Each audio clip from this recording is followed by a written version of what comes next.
solid in it.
Hey, this is Matt Kelly. I'm a welder on sea crew from the Shop Department.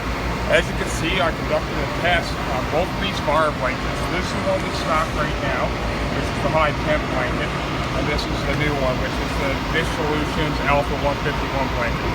And by the looks of both of these blankets, this one right here has twice the wear on it from the same amount of time as this new blanket right here. So I highly suggest you use this blanket.